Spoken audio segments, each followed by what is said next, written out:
Hello dear students, আসসালামু আলাইকুম। আমি অনলাইন স্কুলের পক্ষ থেকে মোহাম্মদ আশিক। আজকে তোমাদের জন্য কিভাবে গুণ করতে হয় সেটি আমরা এই ক্লাসে শিখব। তাহলে চলো আমরা কীভাবে গুণ করতে হয় সেটি দেখি।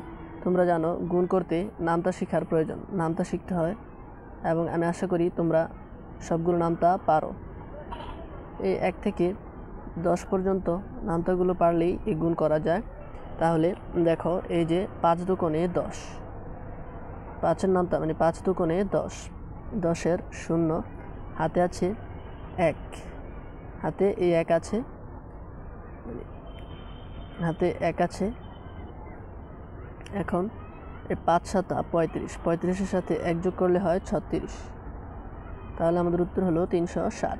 7-8 56, 7-8 56, এই 56 আমরা 6 এখানে বসিয়ে দিব। হাতে আছে 5, আবার 7-8 56, 56 আর 5 হচ্ছে 56, আর 5 কত হয়? 56 আর 5 হচ্ছে 61।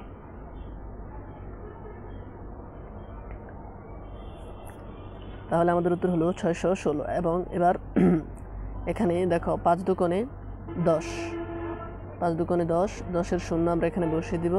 হাতে আছে 1, 8-8 64, 64 1 65। তাহলে আমাদের উত্তর হলো 650।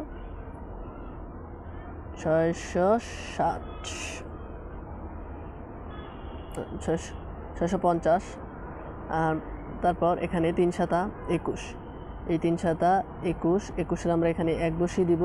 হাতে আছে 2, আবার 3-7 21, 21-এর সাথে 2 যোগ করলে হয় 23, 23-এর 3,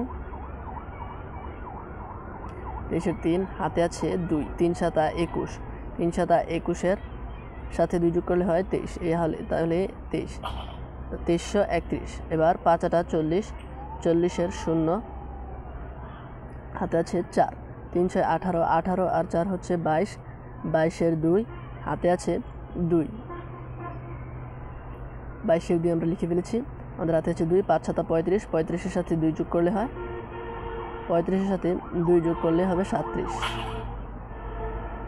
তাহলে আমাদের এখানে উত্তর হলো 3720। এই যে আমি এখন তোমাদেরকে যেভাবে গুণগুলো করিয়ে দিয়েছি, আশা করি তোমরা এই গুণ করার নিয়মটি বুঝতে পেরেছ। যদি তোমরা আমার নিয়ম অনুসারে গুণগুলো করো, মানে এই যে দেখো নামতা পারলেই হয়ে যাবে। 5 দুগুণে 10, 5-7 35, 7-8 56, 56 6, এভাবে মানে তোমরা যদি নামতা না পারো তাহলে মানে নিশ্চয়ই গুণ তোমরা করতে পারবে না। তাই তোমাদের নামতা শেখার পর আমরা আশা করি তোমরা গুণ কীভাবে করতে হয় সেটি শিখে গিয়েছো।